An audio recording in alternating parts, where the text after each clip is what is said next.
Hello, guys. Thank you for tuning back into the We Have Issues podcast. I am Matt. I'm Carvell. And I'm Chris. And today we want to talk about what is going on with immigration. Trump is doing all kinds of little Trumpian things, trying to halt third world immigration. There's been discussions by the U.S. Treasury about remittances. I messed that up. Remittances. I think I still messed that up. People sending money home. Anyway, so Trump is trying to stop people from coming here, trying to stop people from sending money home. There's been all kinds of drama over the two National Guard members who were shot. Unfortunately, one has passed. And Trump has also been, looks like he has a little appetite for blowing up Venezuelan boats. So let's get into it. First off, can we stop talking about shootings, mass or otherwise? You know, I think this is like our fifth one that we've brought up in our podcast, and it's one is too many. What the hell is going on? It's an American pastime. I guess the shooter who was involved in this, he came over to the U.S. in 2021. He had previously worked with the U.S. government, helping them out against the Taliban in Afghanistan. When we withdrew from Afghanistan, he came to the U.S. He was granted asylum just this past year, a couple months ago, April, I believe. During that time, he had been living here for the past 4 years in Bellingham, Washington.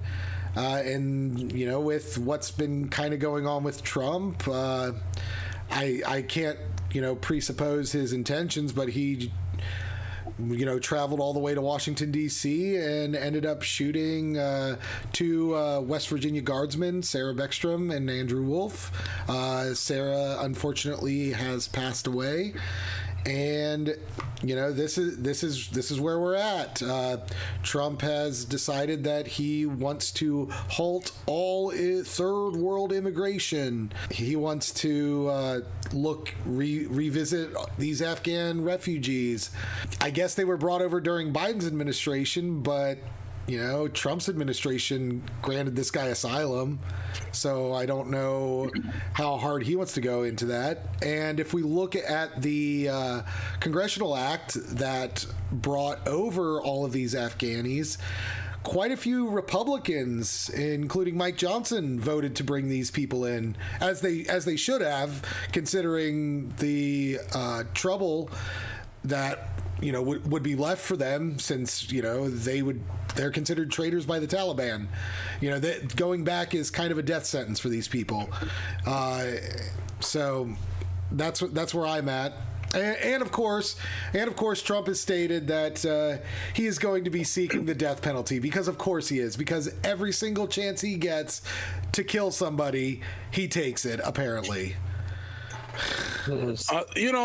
Yeah, I hear you, Chris. I agree, a lot of kind of what you're saying. I think the general public, there's a lot they're missing about what's going on in this case, and the intent of the Trump administration, and the intent of, even what the intent of the shooter was. And there's a lot of things that are just not said or understood, So one of the things that we do know about the shooter is that he was working hand in hand with the CIA intelligence, right? And we know that if he were to go back to Afghanistan, as you mentioned earlier, Chris, that is a death sentence. So we know basically he's not working with the Taliban. We know basically he's not working with terrorists. But what I see from the information that I got from this guy, this is a man who can't speak any English. This is a man that worked closely with the CIA for 10 years in Afghanistan, giving them intel, telling them about things that is going on with the Taliban, or things they need to know about what's going on in Afghanistan. This is a man that has 5 children and a brother that lives, in the U.S. And what I think, and he was working for Amazon Flex, I believe it was, not directly with Amazon. And this guy just snapped. If you can imagine, this guy, he probably didn't have any money. He probably he definitely couldn't speak any English, and the fact that he went out and killed National Guards instead of regular citizens, this is telling me that this is an act of a man that just went crazy. He went insane because of just his circumstances, I believe. I don't think this is insanity. I think this was very clearly deliberate against anyone in the federal government. Like, he went to Washington for a reason. That's what I mean. Like, anyone that's wanting to create a sort of terrorist attack, in my opinion, I've always thought, and I could be wrong, but I've always thought that what they're trying to do is create as much terror, and regular citizens, regular civilians are the easiest target where you can get a mass amount of people. I think that this man in particular was just angry at the government, and maybe he left his family. Maybe he left his family in Afghanistan. Maybe he betrayed his country. Maybe he, there's so many circumstances. So he didn't necessarily want to get back at. This is my opinion. Not saying that this is what it is, but in my opinion, it's not necessarily wanting to get back at the civilians, but somehow get back at the soldiers, get back at the American soldiers that he might have felt that he was wrong. And what I see right now, this is in my perception, what I see right now is that Trump is using this card as something that's playing right into his hand, because this is something that he's always been kind of pointing to about immigration from third world countries, immigration from people people or groups from nations that he perceived doesn't help America whatsoever. And it's playing right into his hand, and it's getting people angry. It's getting people worked up, and they're making decisions based on their feelings, which is, well, why do we have these people from third world countries coming in here? Why are they allowed to send money outside of our country? Why are these people on SNAP, or why are they getting these services, which, the statistics are not out there and stuff, that people aren't looking at the statistics. They're looking at the events. They're looking at the stories, and they're basing their conclusions on the stories they hear. And it's working. It's working into his favor. So things are getting done based on how Trump's want them to get done, based on how the American people are feeling about particular subjects. Because if we were to look at the statistics about, in regards to this man and people like him coming from Afghanistan, or people getting vetted, or people that are getting accepted inside of our country, we'll know that this is a very small amount of people that, actually, this is only the first story I've heard, people coming from Afghanistan that has kind of went rogue in such a way. And, as we understand that, we know that this guy, he worked with the CIA, and the CIA saw nothing wrong with him. And, there's near 500,000 applicants who are trying to get asylum, right? Mm-hmm. And of the 5,000 applicants, I think there's only 3,000 that get asylum. So why did he get it? It's because he worked so closely with the CIA. It's because when you look at his sheet compared to everybody else, it's like, okay, this guy worked 10 years with the CIA. He helped out our country try to understand Afghanistan's and who's the terrorist there. Even though he couldn't speak a lick of English, excuse me. This is something where it's kind of like, this is awful and this is horrible that it happened. But we have to be really careful on how we blame others. And yes, he's responsible. Yes, maybe Trump is right. He should get the death penalty. I'm not going to be the one to say it, and I'm not going to be the one to judge in such a sort of way.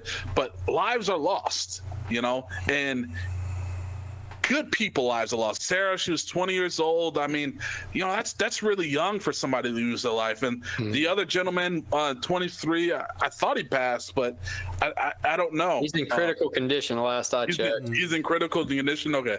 Yeah, 23 years old. They all have a full life ahead of them. And, just... It's very sad, but with all these emotions and mixed emotions going on, we got to be really careful to make decisions as far as like for an example, immigration. There's a lot of people that are getting screwed based on this single event. And when I say people are getting screwed, we have people that are migrating to our country, that we have fiancés, we have people that are to be married, and because of this single event, they're no longer they no longer can see their fiancé come here. We have family members that are separated, and they can no longer come together just because of this single event. And the targeting on the third world countries, that's an issue.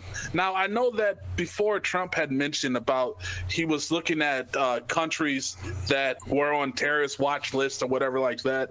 I mean, that's more of an argument. But when you talk about just in general third world countries, that's awful. In my opinion, that's awful. That's a good point to make, is what, how you're going to quantify something as a third world country. I don't know that there's actually like a standard metric that does that, but it doesn't anymore, because third world just meant those nations that weren't aligned with the Soviet Union. But right. Carvell kept on playing into the CIA angle here. I think we got Carvell Owens on the case over here now, man. He was a CIA agent. So, and maybe you guys watch more news on it than I saw a news story, but I didn't vet it, so I don't know. Did he shout the typical Allah Akbar thing? I haven't read anything about that. Okay, I read a story in passing, but like I said, I didn't vet it. That's why I was hoping maybe one of you could tell me, but neither here nor there. What kind of strikes me about the whole situation with these two guardsmen in particular is the response from the left.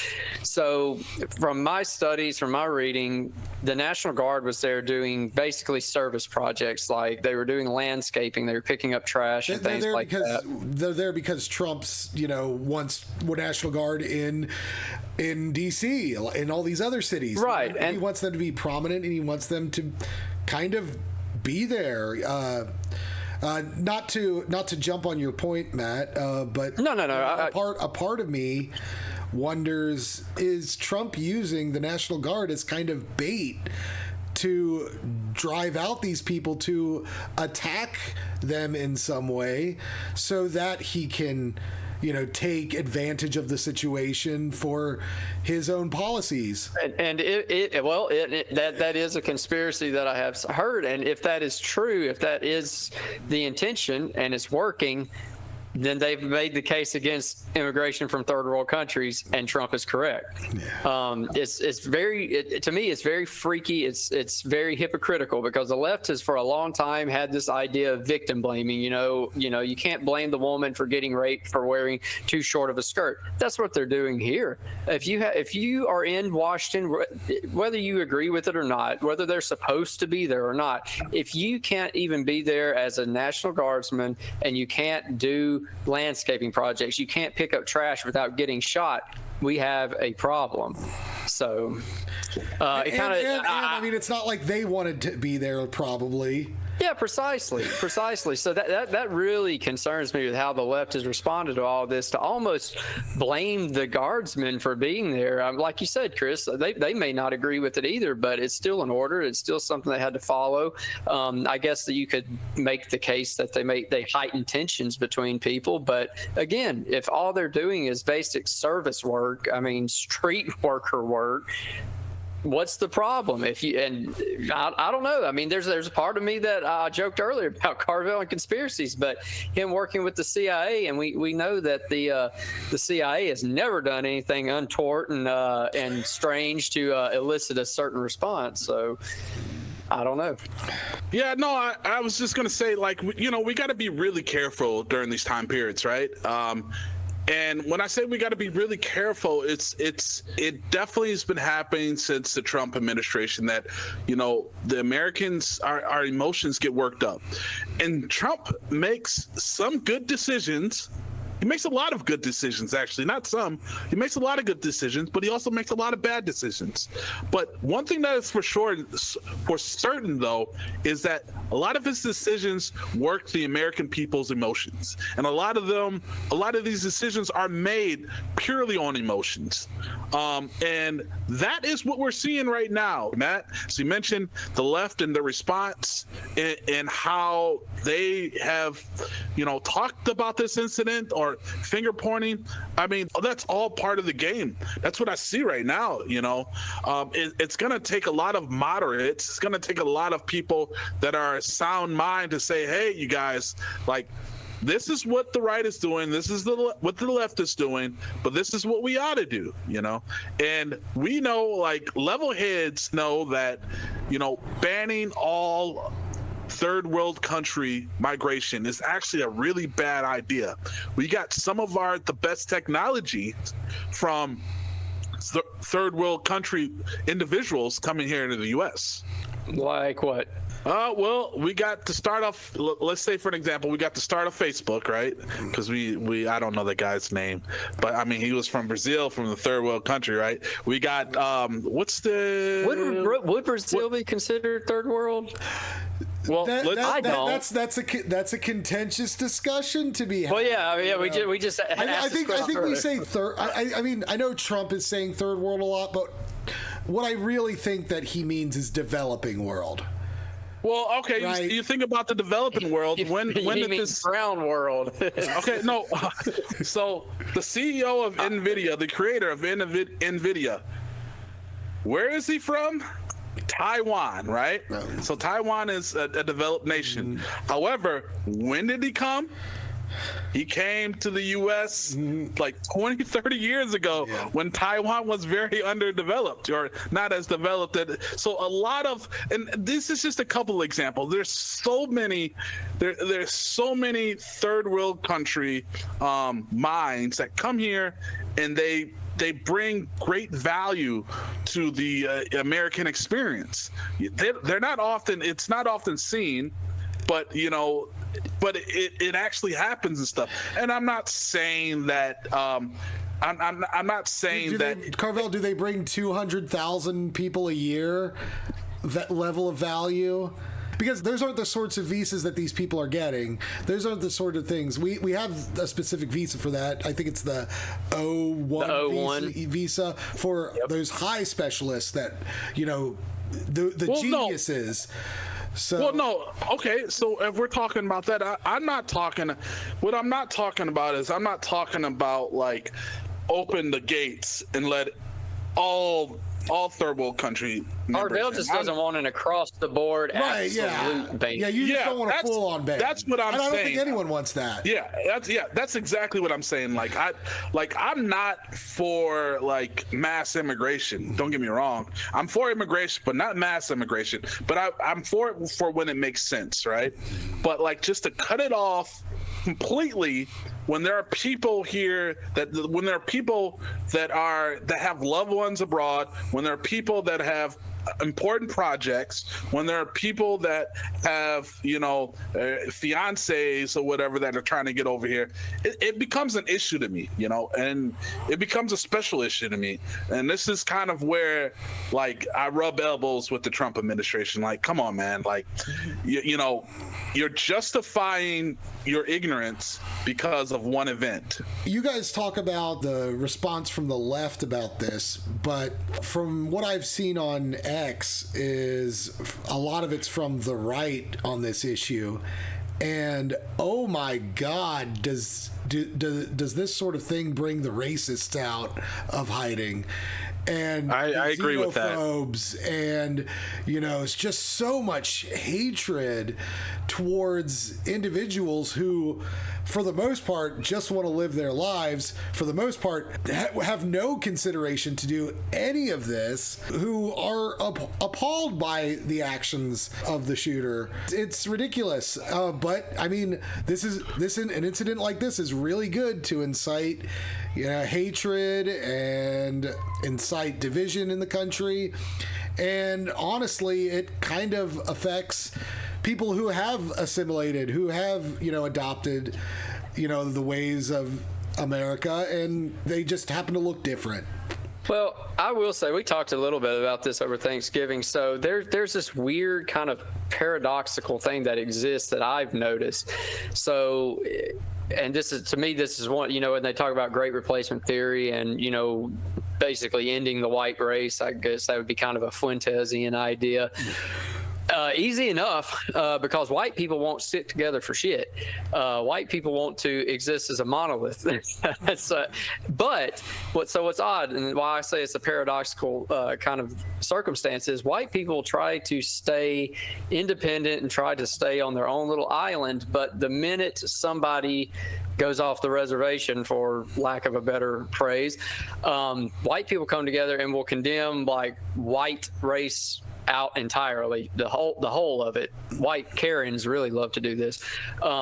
It's kind of the opposite for people from, if you want to say third worlders, I guess just darker races do tend to stick together, and that's kind of a survival mechanism. You have to have a strong community, especially, that's with African Americans, after civil rights, they had to stick together. They had to support each other's businesses just to survive, much less thrive. But when something seems to happen in those communities, Hispanic communities, they seem to try to make it out and to be individual act. And I don't see it so much as that. And like you're saying, Chris, the response from these people who are here and have no inclination to do these things has been very, they're appalled by it. Why don't they step up?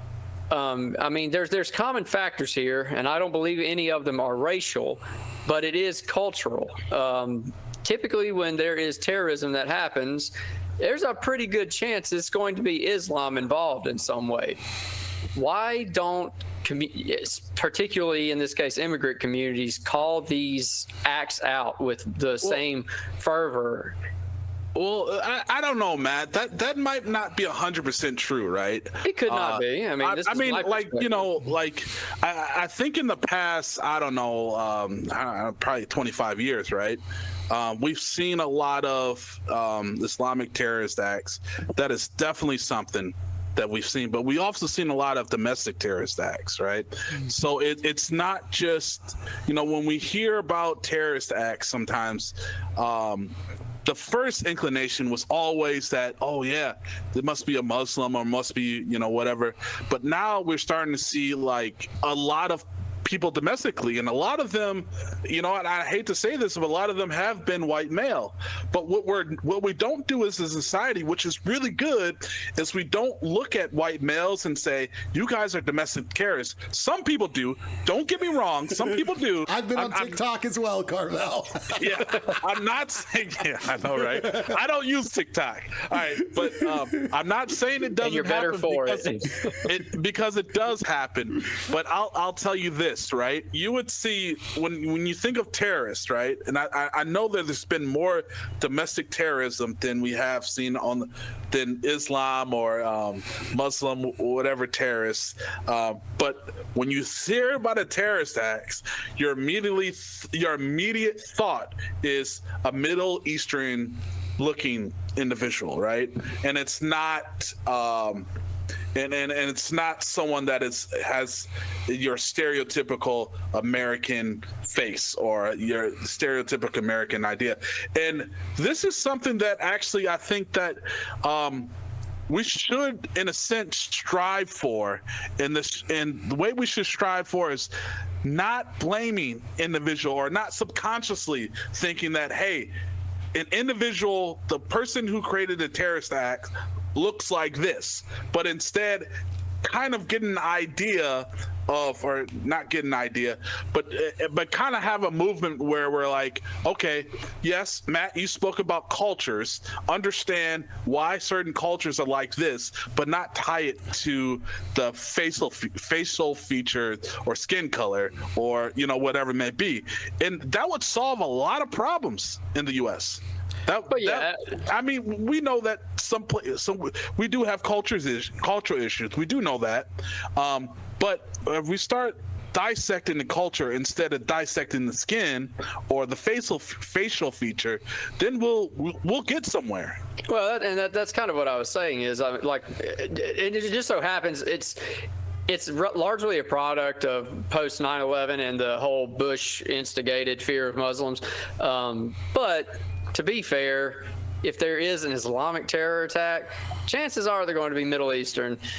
That's just it. Kind of is what it is on that. There's been a lot of domestic terrorism. Yeah, I mean, as well, you know, it's like the amount of terrorism that's been happening in this country has been so high that Islamic terrorism is now a percentage. I will say this. I agree. The Muslims owe a great debt to the trans community, because now when a terror attack happens, I don't think Muslims. No. You say, No. I see where you're coming from. We're talking about a cultural Yeah. thing, and it's seriously it has switched. And to Carvell's point, when I think trans, I usually do associate that with white people. So. Yeah, I mean, like, okay. So here's where I'm going with this, right? You hear a lot of people talk about statistics about the black community, right? Black community, black culture, and the crime rate in the black communities, right? And here's a problem. Here's a problem with this, right? You guys know me. You guys kind of can guess what kind of culture I am or whatever and stuff. And something that I've grown up in the suburbs, right? So one of the issues is that the percentage of black people that commit crime, or we can even say the percentage of white people, right? Or the percentage of whatever. I think I read somewhere it's like 2% or less than 2% of black individuals are in jail, or I don't know, and currently in jail or prison, right? For like really bad crimes. And less than 0.5%. Mexican, it's less than 1%. But where I'm getting at is why, and I've said this many times before, why do we violate the 98% in order to get the 1.5%? And that's exactly what's happening. Like, there's a perception, even in my community, right? Even on the East Coast, even on the West Coast, even in the Midwest, that if you go into a black community, you'll get robbed or something like that, or you'll get stuck up. I've never met one person that has gotten robbed or that's gotten stuck up. Have you guys ever gotten robbed? Have you guys? No, you guys haven't. So it's a lot of fear mongering. So what happens is the 98% gets violated. And then when we go on X and we want to have these great discussions with people about, with conservative values, but we're met with racism, like black people like this, black people like that. Oh, you guys are all just angry monkeys or whatever and stuff. Then it becomes like, hold on, man. Like, I'm part of the 98% that doesn't do anything really violent, and that's just trying to get along, but I'm being violated. And that's happening to everybody, and that's happening to, the 1% of white people, because there's the 1% of white people that actually mean harm to, to other races or other people, stuff. But they represent, it's viewed as, okay, all white people, or it's viewed as all Muslim people, or it's viewed as all black people. And so that's where we have to be really careful. That's where we have to take a step back and say, okay, we got our emotions involved and worked up right now. What is actually going on and stuff? I drive Uber and Lyft, guys, and I've driven over 5,000 passengers. And, often you hear friends ask, like, man, you must get some crazy people. And I tell them, you know what? I don't get that many crazy people. Most people that get in my car, they mean well. They're just trying to go from point A to B. They're not trying to do anything wrong to me. They're not trying to. I've probably had like 10 to 15, probably around 15 bad people out of 5,000 that's got in my car. And I'd probably say half of those were people that were drugged up or drunk or drugged. It had something to do with, some substance they had, and maybe like seven of them, they actually didn't mean well. but that's a very small percentage. But we're judging a culture, a society, a people based on a very small percentage. We have to step away from that. We have to be very careful to do that. And that's kind of where I'm drawing back to this rhetorics that Trump is talking about, is because he's using one story, he's using one event, and he's making laws, and he's changing not only our culture, not only our laws, but the American future based on one event. And we have to be really careful of this, guys. I looked up the statistics, Carvell. Black individuals are incarcerated at a rate of 1,218 per 100,000. So that's about 1.2%. So 98.8% of black people aren't in jail. Hispanics, it's half that. White people, a third of that. But so for the most part, even recognizing, systemic issues that might cause that number to be higher, we're pretty much at 99% of all people of any race are not in jail, are not doing crimes, are living their lives the best way they can. So, yeah, your point is completely accurate.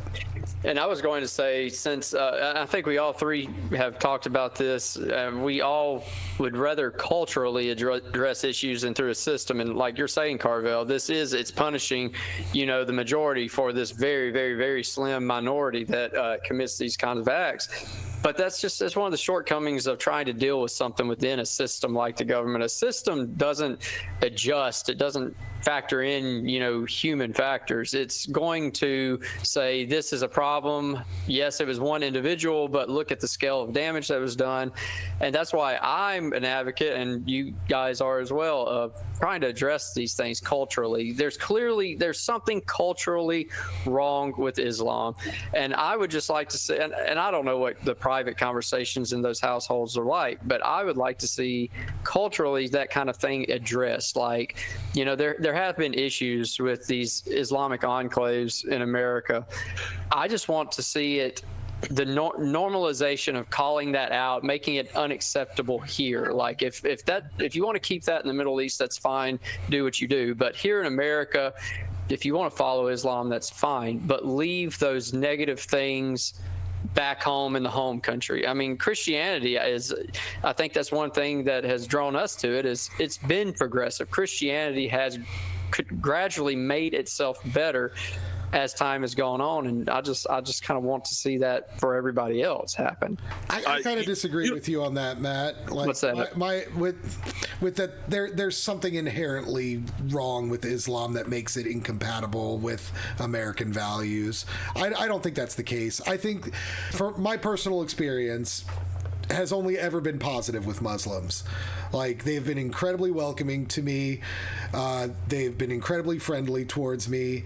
And, we've joked around, talked, and we kind of have a lot of the Muslim immigrants that I've experienced in my life have committed to American values and do see themselves as, part of the American community. And now, are they as vocal against the sorts of Islamic terrorism that we see around?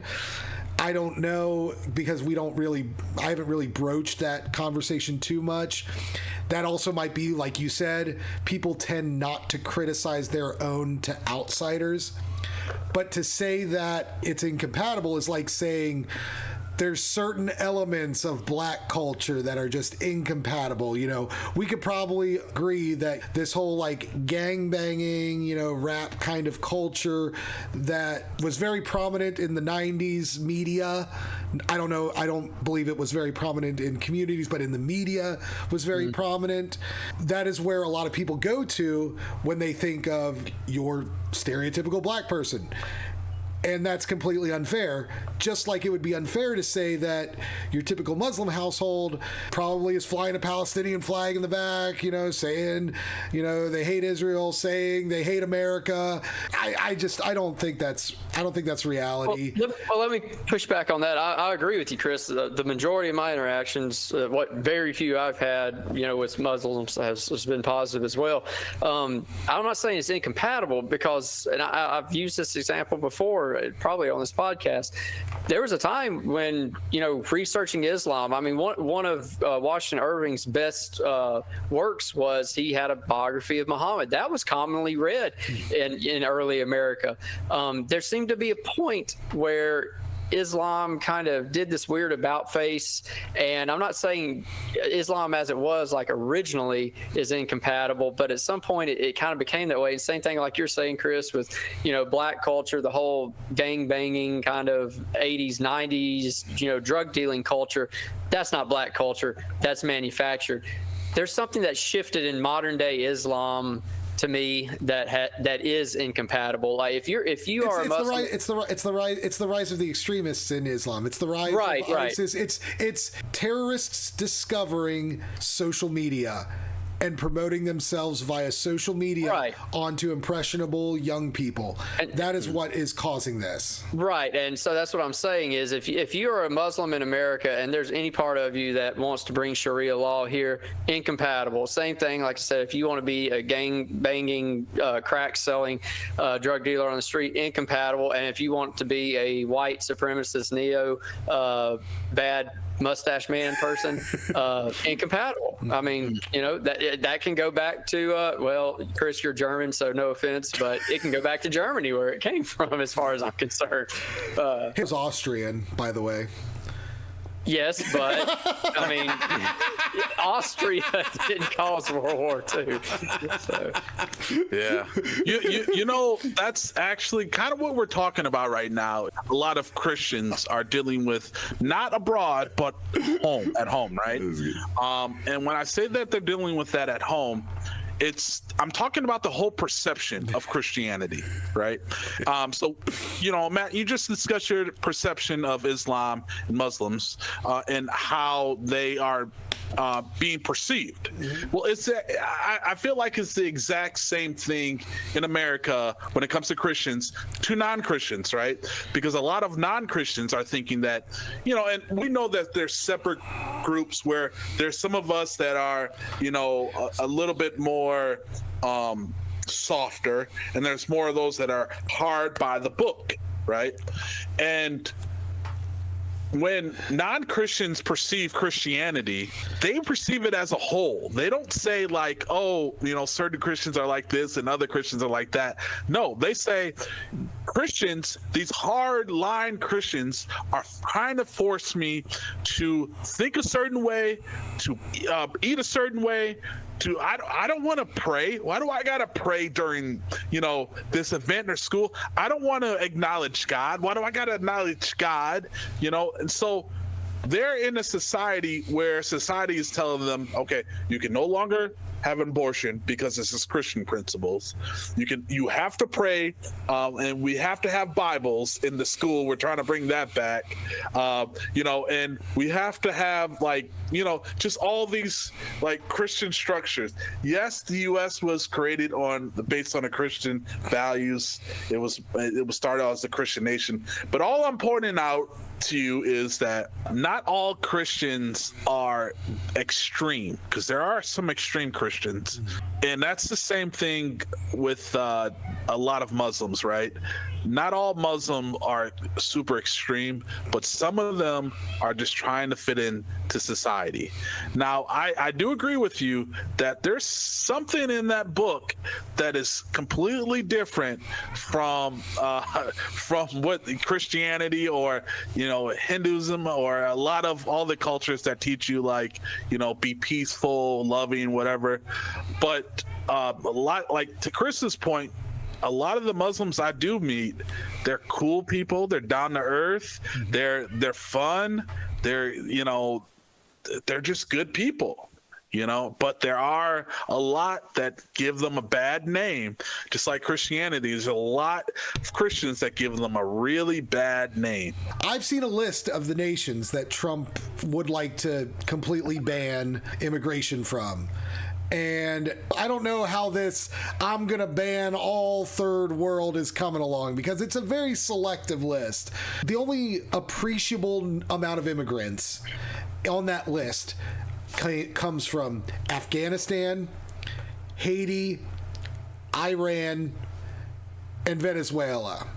You know, there's other nations on that list, like, you know, Turkmenistan, Burma, like Eritrea. How many Eritreans are there? Is Nigeria on it? Nigeria is not on that, actually. Okay. But it does have your usual suspects, you know, of, you know, the terror axis, you know, Yemen, Sudan, you know, Somalia, because Trump has a beef against Ilhan Omar. The Somalians aren't doing themselves any favors either. Again, I've only met nice ones. So, but what is surprising, not surprising, I should say. What is interesting, though, are the nations that are not listed on there. You know, looking at top immigrant nations of the developing world, right off the bat, Mexico, India, China, those nations aren't banned. You could make arguments that, you know, immigration from some of these places is more harmful than not. How much teeth does his ban have if it doesn't even touch the nations that are sending most people to the U.S.? If the goal for these people is to protect domestic nationals against, you know, this unfettered immigration, Biden just left the doors open and Daddy Trump's coming to fix it up by shutting the door. Is he really shutting the door, or is he just serving himself and his rich friends? No, I agree. Well, I mean, yeah, it's definitely that. I mean, you think about it, Indian, that's your H-1B visas. You got, you know, Mexico, that's supplying a lot of your construction and trade labor right now. And you got China, which we've talked about extensively. That's your tech sector coming in. So, yeah, it's self-serving, because that sounds like a great idea, Chris. Let's add those to the list, too. I mean, Carvell said it best, right? Like, nobody wants zero immigration at all. That's never benefited America. I feel, you know, personally, I wish that the government would prioritize nationals over foreigners. Because what's the point of even having a country if you don't look after the citizens of that country first? Right. Well, I mean, you say you don't want zero immigration, but I'm probably the most extreme in the party on this, and this is kind of a recent development on my end, but ASP's in power, Matt's president, waved the magic wand. I would shut immigration down completely, absolutely, for a very short period of time, because we have a very big mess that we have to clean up. Shut it down completely, have to shore up the southern and the northern border. Don't forget the northern border.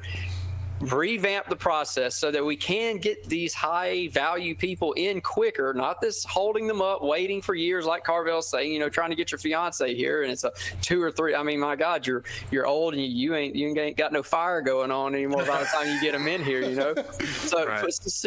In all seriousness, shut it down. We've got a lot of people we have to clean out. We do have people here illegally, and I'm sorry, they've just got to go home. I don't care how many years they've been here, because by all, you know, for all intents and purposes, you can make the argument, well, they've been here 20 years and they're working and they're trying to make a better life for themselves. There's people that have been selling drugs trying to make a better life for themselves. Do they get a free pass on their crimes because that was their intent? So, yeah, I'm fine with zero immigration if in that time period the purpose is to clean up our immigration and make it easier. Get rid of the H-1B visas. I hate those completely.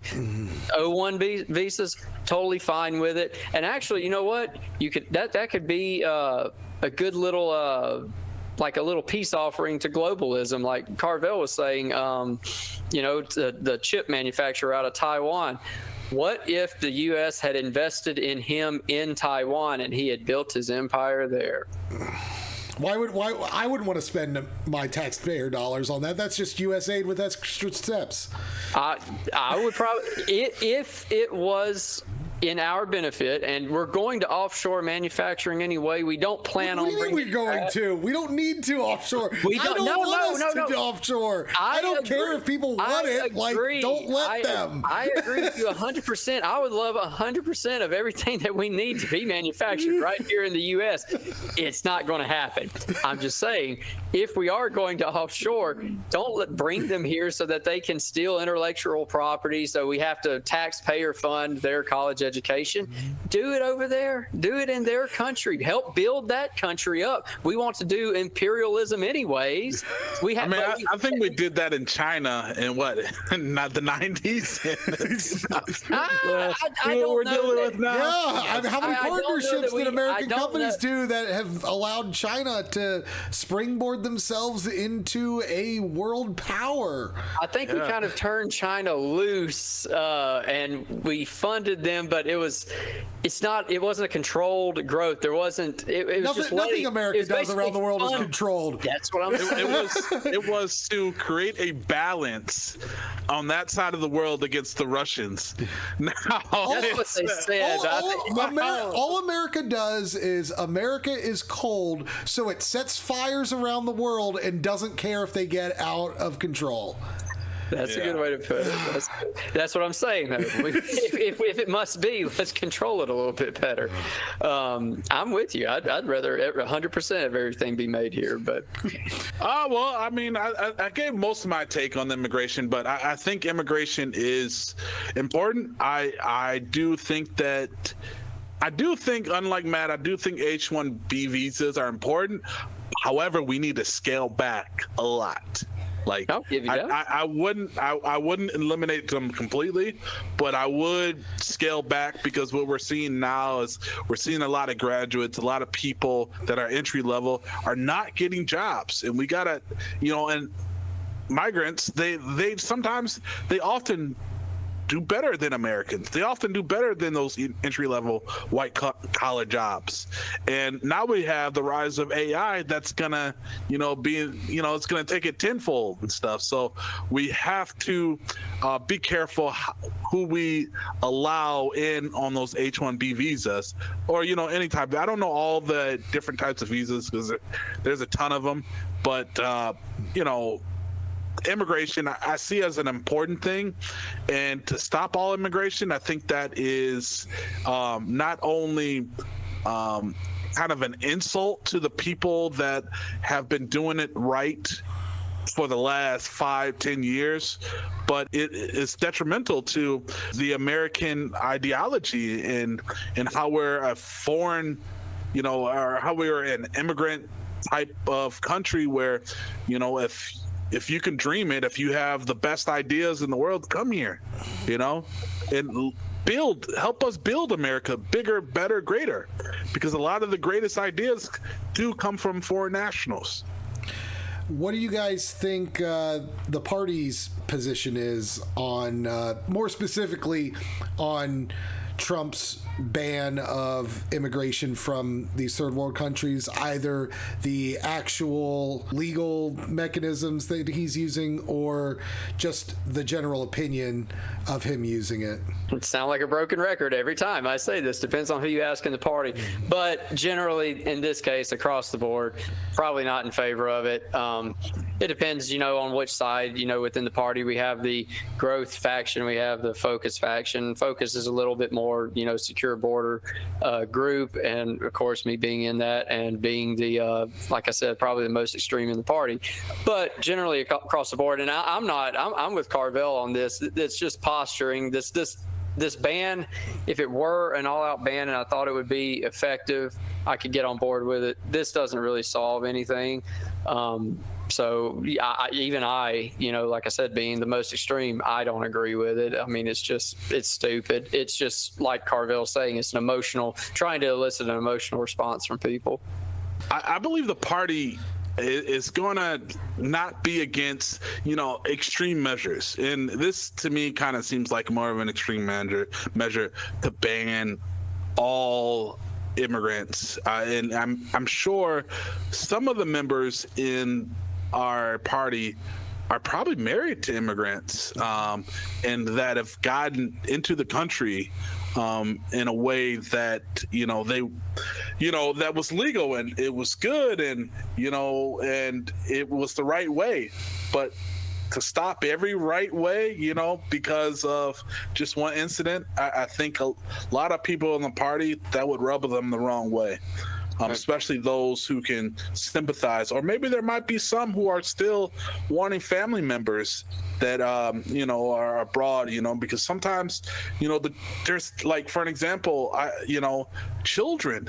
You can't just, like, if I have a child in another country and I come back here for a job, my child has to be migrated here in the country, and if that gets stopped, my child, the American people, they wouldn't agree with that, and definitely our party wouldn't agree with that. So there are some cases where we have to look at and say, hey, this is actually doing us a disservice.